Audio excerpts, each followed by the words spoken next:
What up, y'all? How's it going? BenDeen here, and a couple weeks ago, something really messed up happened to me. The craziest thing that I've ever experienced or gone through in my life, and it's really just it's a terrifying thing. It's the reason why I haven't been uploading for the past 2 weeks, why I basically dropped off the face of the earth, and why I'm living in a new house right now. It's some crazy stuff, and I figured I should tell you guys what happened.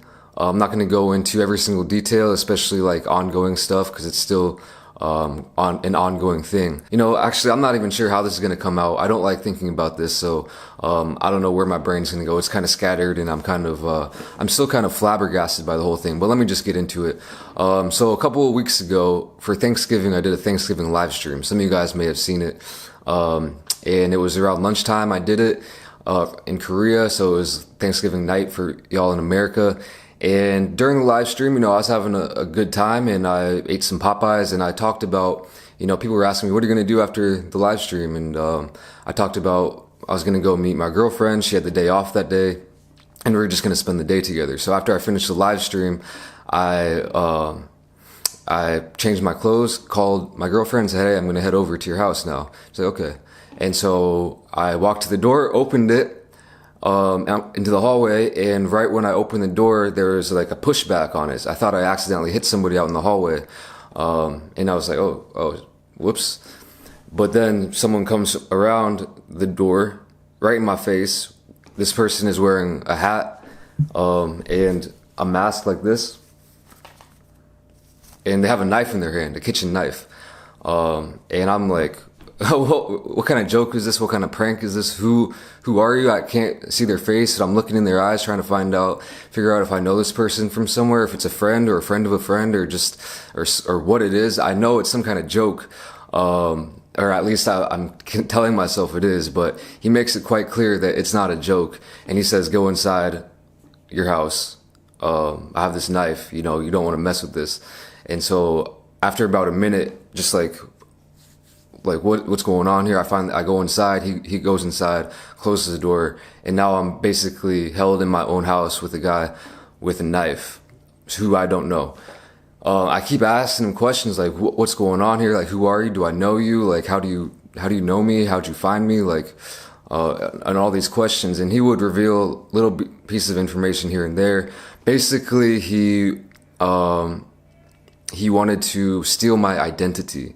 He wanted every single piece of information I had about my personal, my personal accounts, and my history, and just every single piece of information that would link to me. You know what I'm saying? Social media, past job experience, college experiences, addresses, everything, bank stuff, like every little thing. And he said he was going to steal my identity and go to America and make some money somehow. I'm not sure how. I asked him. He didn't tell me. I know now what his plan was, but he also said he knew where my girlfriend lives. He also said he knew where my parents live, and he had a knife. I'm not going to mess with that. I'm not going to, even if in my head I'm like, well, even if I were to escape, he knows where all the people who mean most to me live, and he's obviously insane. He's breaking into my house with a knife. He's insane. I can't trust that. So I'm just going to comply to what he says. He tells me to sit down on the floor, against the farthest wall away from the door. So I sit on the floor. He has a backpack. He pulls out some really heavy duty, like zip ties or cable ties. And he has me put them around first my ankles. And these are like, you're not breaking these. These are like industrial strength. And I do it, and he checks. He says, "Do it tighter." So I do it tight. I'm not running anywhere in that state. And then he brings out some more that are already kind of formed into handcuff type of things, and he has me put those around my wrists as well. I put them around my wrist, and he didn't check the tightness of my wrist. He checked the tightness of the ones around my ankles, but thank God he didn't check the tightness around my wrist. And I'm thinking, if I have any chance to escape, I'm going to need to be able to use my hands first. And so I thought about it, and when I was doing that, in that split second, I kind of made the one around my right wrist slightly loose, and to where I could possibly slip my hand out of it if I really shoved it out. I wasn't going to make it too tight where I would be completely immobilized. So I had that going for me in the back of my mind, and which was, at that time though, I'm thinking, well, even if I do escape, like, he has a knife, like, he knows where people live. There's probably no chance that I can escape. I just gotta give this guy my information. So he gives me a notebook with all these things written out on it, place of birth, date of birth, bank information, and like he just says, fill it out. He hands me the notebook and hands me a pen, and he's having me fill out like all this information, which goes on for a while. And during this, I'm just like asking him, like, what's, like, can I give you? I'm just gonna give you my money. I'll just give you all my money. I'll just give you my wallet. You can just get out of here now. I'm thinking in my mind, I just want to meet SJ. Like, that's all I want to do. And he had me like, yeah, anyway, I'm like, man, that's the only thing I want to do right now, is not be trapped in my own house. He said it would take maybe an hour or hours to fill out all the information. So I'm thinking, I just don't want to be here for hours with this insane Captain Insano. I want to leave and meet SJ.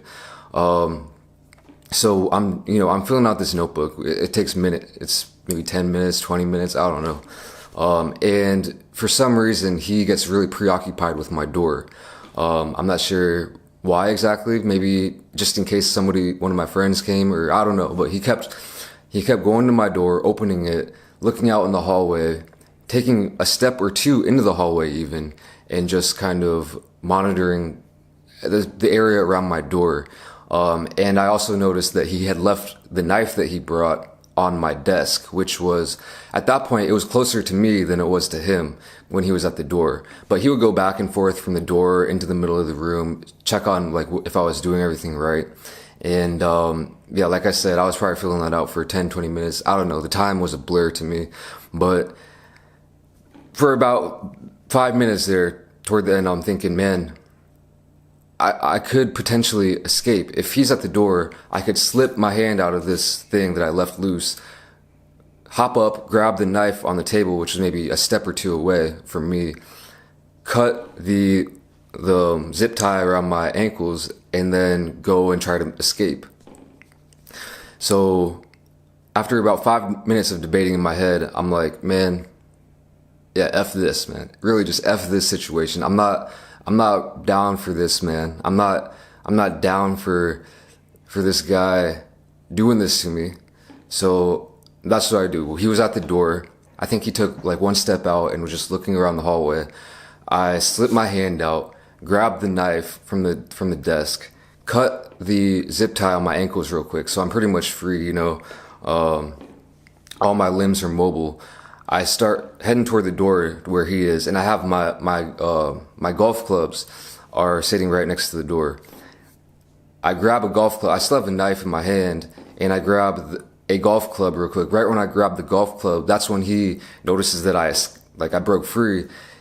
In order to keep me from escaping, he immediately charges me and attempts to keep me inside or just disarm me or do something, but he pushes me back inside, and I'm running back. I hit him with the golf club once, but it snaps right on first impact. I guess, maybe I didn't get a clean hit or what, but I cracked him on the head with it, and it didn't faze him at all. So he wasn't fazed one bit. The adrenaline in that moment was just out of the roof.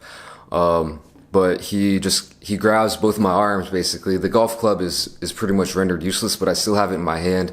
It has it's probably like the shaft has this much left, and I still have the knife in my right hand, but he grabs both of my wrists, right? So I can't really do anything. He's bigger than me, by the way, and he's got just as much adrenaline as me in that situation, and I'm fighting to get out. I'm not trying to hurt this guy.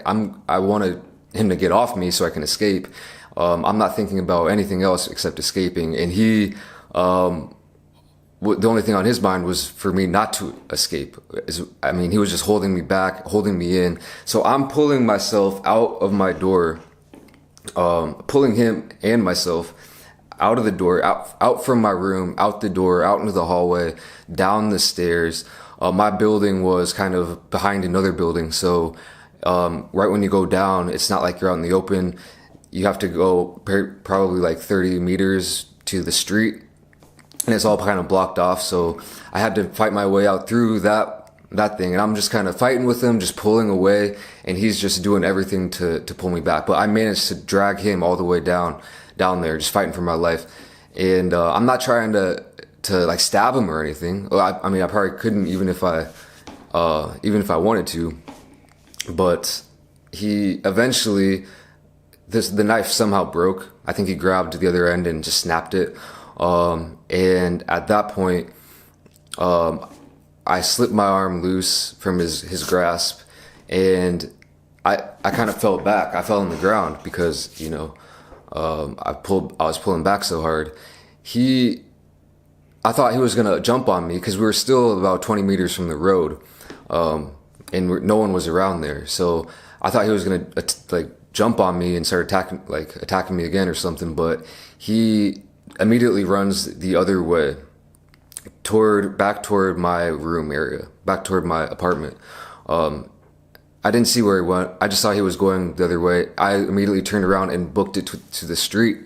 And there were some dudes standing outside across the street, and I asked them for some help to call the cops, and they did that. They were helping me out. I had a cut on my thumb from the knife, and that was I didn't feel anything at that point, just straight up panic.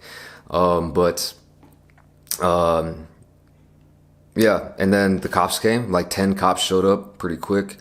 I didn't know where he went. There's only kind of one entrance to that building, and he didn't come out of it. So he must have like hopped a fence and went the other way or something. And the cops came. Luckily my friend works right around right down the block. And he came and was helping me out. Moral support, you know. My girlfriend came, and I was with like 10 cops just like trying to explain what happened. There's like a crime scene investigation in my house for a while, marking all this stuff. For about like 2 hours, I was just around my house with all these cops. Then we went down to the police station. I probably spent another 4 hours there, maybe more. Just giving my story, telling what happened. About 2 hours in, when I was, chilling at the police station with my friend and my girlfriend, they said, we found a guy, probably the guy. And they got him in custody. They had him at the same police station, sorry. So I went down, I ID'd him, identified him through that one-way mirror thing. And, yeah, it was him. And, yeah, that's, I don't know if I'm leaving anything out here, or maybe if I just said too much, but, yeah, that's what went down hours after literally right after the live stream. And so I'm thinking, like, I don't know if this guy has a crew. I don't know if he's like part of a gang or something. I don't know if he's working alone. He obviously knows enough info, like where I live, to be able to show up outside my door. He was watching my live stream, so that's when he knew that if he waited outside my door when I'm doing that live stream, that's when he could catch me. And he knows information about people, my loved ones. So like, I'm, for the next week, or even now, just so paranoid about being outside, being just around people I don't know, because literally anyone could be a potential threat to me at that point. Like, after you go through something like that, just like the paranoia is crazy. So I'm camping out at friends' houses or like Airbnbs, hotels and stuff, and in the whole process trying to find a new house, because like I'm not living there no more, that's for sure. Like, so I found a place, thankfully.